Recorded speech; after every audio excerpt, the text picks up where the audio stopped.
Hello everybody, this is Yoko's Anime Reactions, and I've gotten back about, probably an hour ago, I guess. Anyway, the Jack in the Box tacos are okay. Then again, they weren't fresh, because when I bought them for my dinner, and thus I didn't eat them right when they came out. So, yeah, I can't really judge that. But next time I spend time with my. Next time I spend time with. Sorry, I'm getting my thoughts mixed up. With my ex coworker, we are going to go try Five Guys. It'll probably be a few weeks from now because most likely I am not going to be getting a day off anytime soon. If what I'm thinking is going to happen happens. Because my assistant manager have found a better job. She's going to go take that better job, so she's not going to be working here anymore. My manager is taking over the store in the other town over, and most likely will not be working both stores. If they have her working both stores, I feel sorry for her. So if they don't have her working both stores, there's just going to be me, the other key holder, and the other two sales associates. It's going to be four of us. So one of us is going to have to open, and the other is going to have to close. I don't know how that's going to go, how things are going to change. I don't know when all this is happening, to be completely honest, because that's going to be happening at some point. So I can't be sure, so most likely no days off for a while.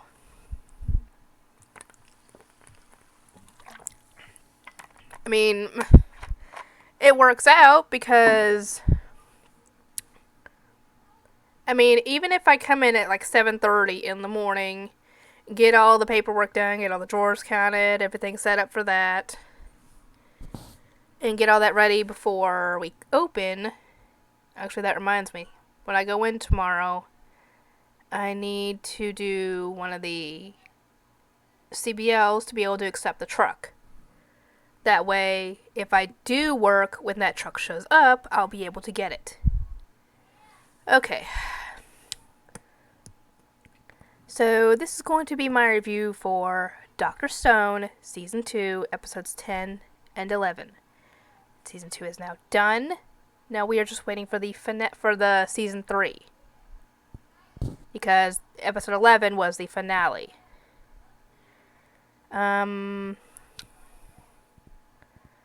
Obviously, last episode we got to where they had found Mirai as a statue. And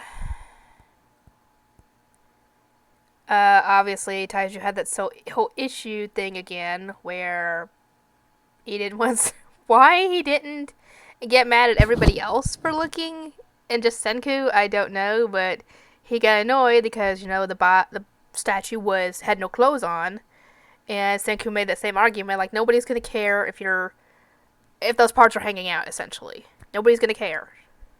Because, you know, it's the stone world. They don't have the same sense of modesty, I guess, that they had back then because most of the people that were there were the villagers. And actually, the villagers hadn't seen this whole revival fluid thing being done yet. And it actually ends up working. To where this poor little girl they don't even explain the reason as to what happened. All we know is that at some point she was brain dead. At some point she was alive, doing well, and then just out of the blue, brain dead. They don't explain it in the show. Maybe we'll get an explanation at some point. But for now, we have no clue what caused it. And now, because when they poured that revival fluid on her, it essentially brought her brain back from the dead, essentially, and made it a working, thinking brain again, which means she is not brain dead, which means she somehow is.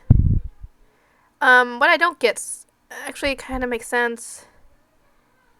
She was in that hospital for years.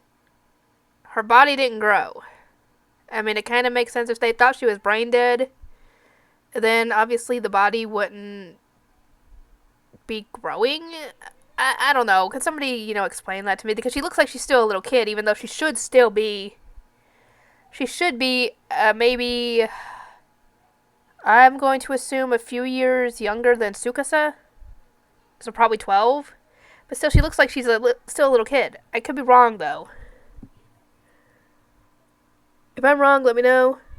But yeah, she's now back to normal. The cracks are on her head. It looks so adorable. And obviously, Tsukasa is now reunited with her. And obviously, he is happy as a clam.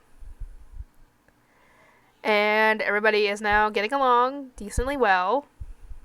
And,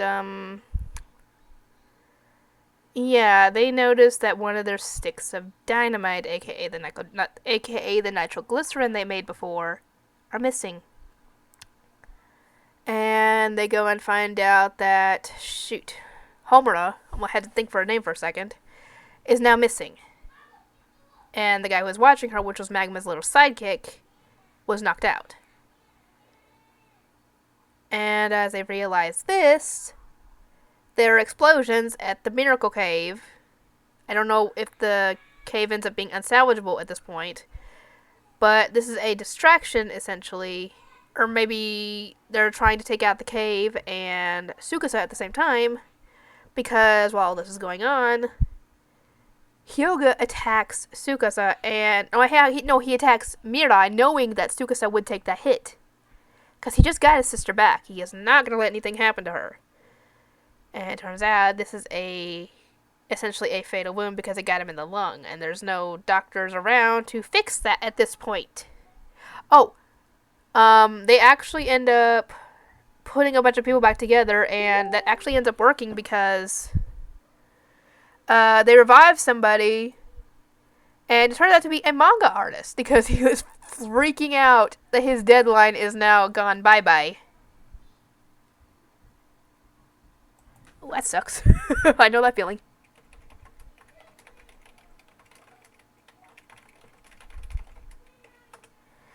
Anyway, sorry. Somebody I'm role-playing with said that their niece is refusing to eat dinner, and I know that feeling because my nephews were acting that way earlier. Anyway, but yeah, they don't have any. You know what they should have done? They should have grabbed some of the people that were around the area that Mirai was in. Maybe some of those people were doctors or nurses.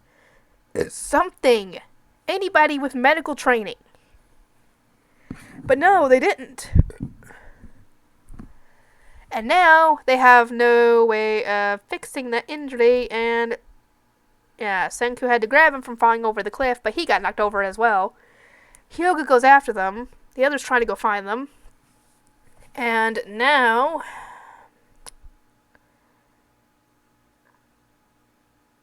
yeah.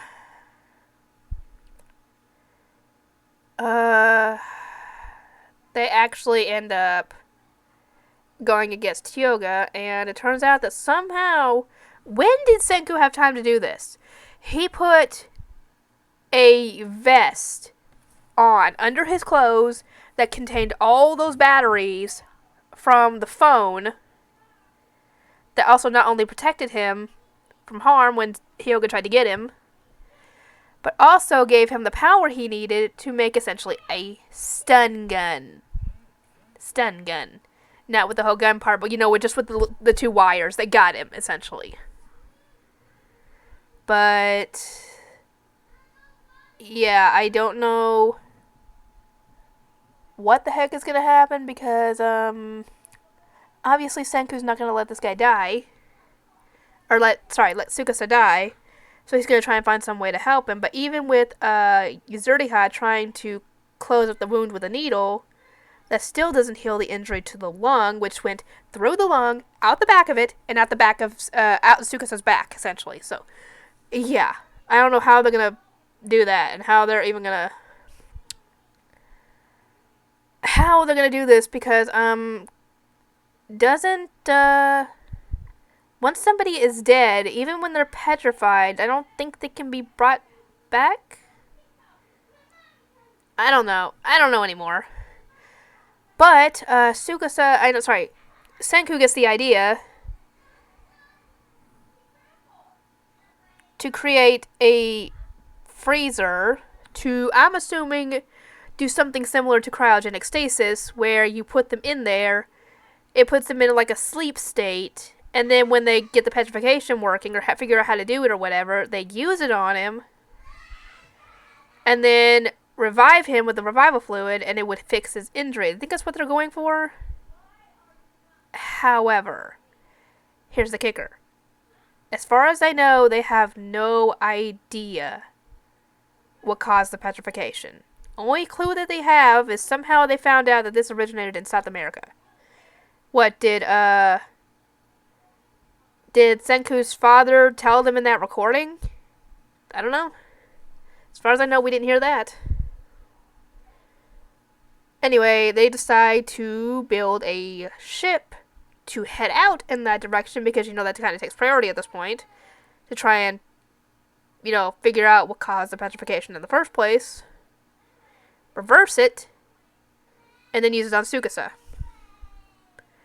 Oh boy, and this is where Season 3 will come in. I am eager for Season 3, and then once it happens, I'm really hoping that the English dub will come out the same time as the sub. Please. Please. Anyway, I'll get to work on everything, and I'll see you guys next time.